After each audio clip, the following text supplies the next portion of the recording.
Louvado seja Deus por mais um dia que Ele nos acrescenta. Louvado seja Deus pela oportunidade que Ele nos dá de meditarmos na Sua palavra. Palavra que é viva e eficaz, que é mais penetrante do que espada de dois gumes, que faz divisão entre alma e o espírito, junta e medula e conhece o intento dos nossos corações. Nesse momento de reflexão da palavra de Deus, palavra essa que nós sempre temos tido o cuidado de lhe enviar.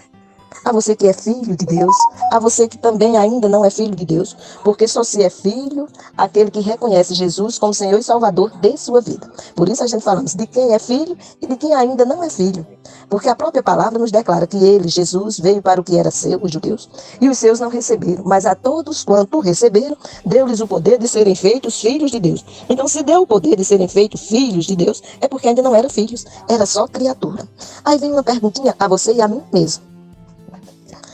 Você sabe responder a você mesmo se você é filho ou criatura?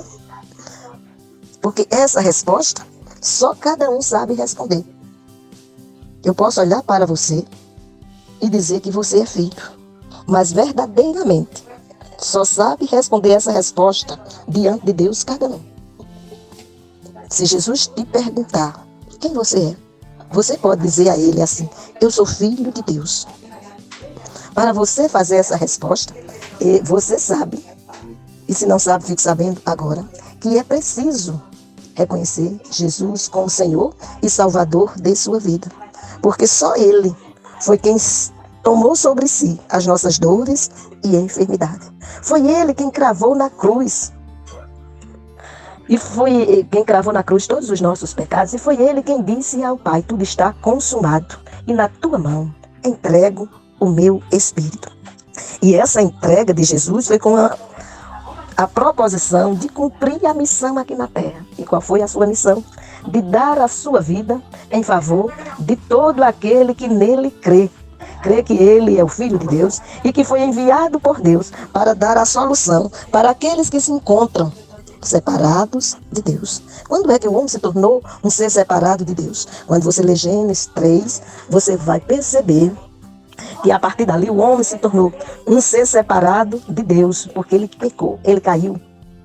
Mas Deus, quando conversa com Adão, lá no capítulo 3 de Gênesis, ele fala com Adão, fala com Eva e fala com a serpente. E quando ele fala com a serpente, ele diz que ele, Deus, ia enviar aquele que esmagaria a cabeça da serpente.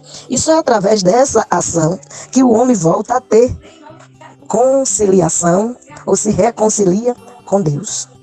Mas diante dessas colocações, hoje me vem a indagação: você sabe quem é Deus? De acordo com o Catecismo Maior de Westminster, você vai contemplar para essa resposta quem é Deus, que é a pergunta de número 7 do Catecismo Maior. Como resposta você tem: Deus é espírito em si e por si infinito em seu ser. Ele é glória, bem-aventurança e perfeição, todo suficiente, eterno, imutável, insondável, onipresente, infinito em poder, sabedoria, santidade, justiça, misericórdia e clemência, longânimo, cheio de bondade e verdade. E se você perguntar onde é que eu encontro tudo isto a respeito de Deus, aí você vai contemplar que Deus é Espírito em João 4:24, em si e por si, infinito em seu ser. Você vai contemplar esta colocação em Êxodo 3:14, Jó 11, do 7 ao 9. Você vai contemplar que a glória de Deus em Atos 7:2. Você vai contemplar a bem-aventurança em 1 Timóteo 6:15. Você vai contemplar a perfeição em Mateus 5:48. Você vai contemplar que ele é o todo suficiente em Romanos 11, nos versos 35 e 36. Você vai contemplar que ele é eterno no Salmo 90, no verso 2.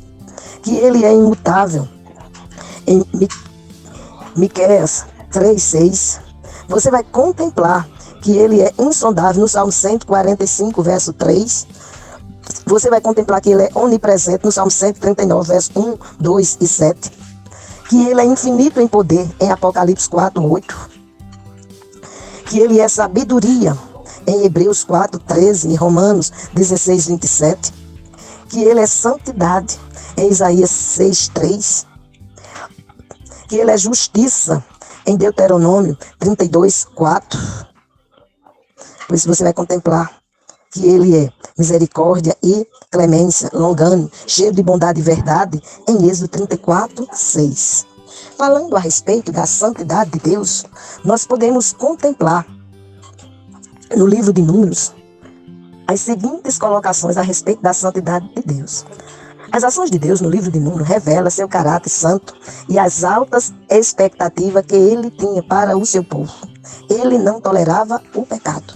E quando você vai lendo este livro, você vai contemplar, por exemplo, no capítulo 4, no verso de 17 a 20, em que você vai contemplar que Deus diz aos coatitas que não olhassem para as coisas santas. Se fizesse isso, morreriam.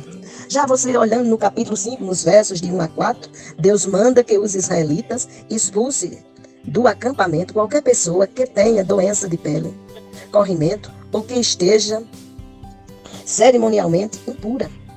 Você ainda segue neste livro, ou seja, em Números, você vai contemplar que a presença de Deus cobre a tenda como uma nuvem, no capítulo 9, versos de 15 a 23. Seguindo no mesmo livro, você vai contemplar no capítulo 11, do verso 4 ao 34, que Deus atinge os israelitas com uma praga, depois de eles reclamarem do maná e de murmurarem porque queriam comer carne. No capítulo 12, Deus atinge Miriam com lepra, após ela e Arão falarem contra Moisés. No capítulo 15, nos versos de 32 a 36, Deus ordena que um homem que violou o sábado seja apedrejado até a morte. Já ainda no capítulo 15, que diga, do 37 ao 41, Deus instrui os israelitas a amarrarem, pingentes as suas vestes, como um lembrete de sua santidade. Seguindo ainda o capítulo 16, de 1 a 35, Deus destrói Corá e os seus seguidores por falarem contra Moisés. No capítulo 25, Deus condena à morte os israelitas que adoraram Baal-Peor. E fechando a respeito da santidade de Deus neste livro, você vai contemplar no capítulo 33, do verso 50 ao 56, que Deus institui os israelitas a expulsar os cananeus e a destruir todos os seus ídolos e lugares de adoração. Mas além disso, dessas declarações a respeito de Deus, você pode ainda responder a respeito da pergunta: quem é Deus? Se você olhar, ou se a sua Bíblia for a Bíblia visual com infográficos, você vai olhar que no Pentateuco, ou seja, nos 5 primeiros livros da Bíblia, que além de ser chamado de Pentateuco, pode ser chamado dos livros de Moisés, ou pode ser chamado dos livros da lei, que são Gênesis, Êxodo, Levítico, Número e Deuteronômio. Quem é Deus nesses 5 livros, ou quais são os atributos de Deus nesses livros, você vai contemplar que Deus é o Criador, conforme Gênesis 1:1, que Ele é o Todo-Poderoso, Gênesis 17:1, Êxodo 6:3, que Ele é autossuficiente, Êxodo 3:34, que Ele é Senhor, como mostra em Êxodo 20, verso 2, que Ele é invisível, como mostra em Êxodo 33:20, que Ele é compassivo, como mostra em Êxodo 34:6, que Ele é santo, como mostra em Levítico 19:2, que Ele é imutável, Números 23:19, e que Ele é eterno, como mostra em Deuteronômio 33:27. Assim você vai lendo esses textos e se aprofundando. Quem é Deus? A ponto de poder declarar: este é o meu Deus. Ele é a razão da minha existência. É Ele quem me conduz em bom termo. É Ele quem me livra do perigo e do mal. É Ele quem faz resplandecer a sua glória sobre mim. A ponto de eu poder clamar a Ele, como fez o salmista, no Salmo 67:1, que disse: seja Deus gracioso para conosco e faça resplandecer sobre nós a luz do seu rosto. Você tem pedido a Deus que a luz do rosto dele seja sobre você? Se você não tem feito isso, ele hoje te dá a oportunidade de você fazer esse pedido a ele e você desfrutar da inteira comunhão com ele, porque ele sente prazer em estar conosco. Ele sente prazer de nos conduzir. Pois Você contempla em Mateus 28, verso 20, quando Jesus declara: eis que estou convosco todos os dias até a consumação dos séculos. Aí se você perguntar, mas você não está falando de Deus? Mas quando você lê João 10, 31, Jesus diz: eu e o Pai somos um. Quando você está falando a respeito de Deus, você também está falando a respeito de Jesus, que é o Filho unigênito de Deus, que é aquele que se colocou na dependência de Deus para te dar vida e vida em abundância. Por isso, conhecer de Deus, ou conhecer a mais de Deus, te dá firmeza para você caminhar nesse mundo tenebroso, independente das circunstâncias que enfrenta, andar firme, andar seguro, andar com a certeza de que nada nem ninguém te separa dele, andar com a certeza que ele está contigo em todo tempo e lugar, andar com a certeza de que nele você tem refúgio e fortaleza, tem alegria e socorro presente, tem gozo, tem paz. Anda em segurança, porque ele não tarda, não falta, nem negligencia.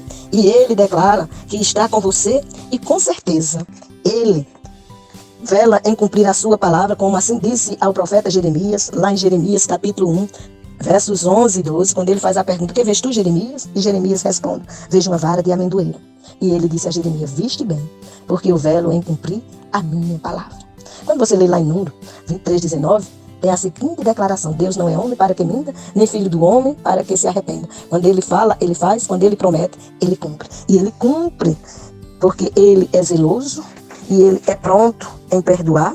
Como falei, Deus não tolera o pecado, mas se confessarmos os nossos pecados, ele é fiel e justo para nos perdoar os pecados e nos purificar de toda injustiça. E após essa ação, deixamos de ser criatura e passamos a ser seus filhos. E como filhos, nunca mais estaremos separados dele. Que ele, Deus, pois, nos abençoe e que você reflita hoje e em toda a sua caminhada. Quem é Deus? O que a Bíblia diz a respeito dele? Como é que eu o vejo em minha vida? E assim você possa conhecer mais de Deus e ter inteira comunhão com ele. Não só hoje, mas em todos os dias da sua existência. Que Deus, pois, nos abençoe. Em Cristo Jesus, o Senhor. Amém.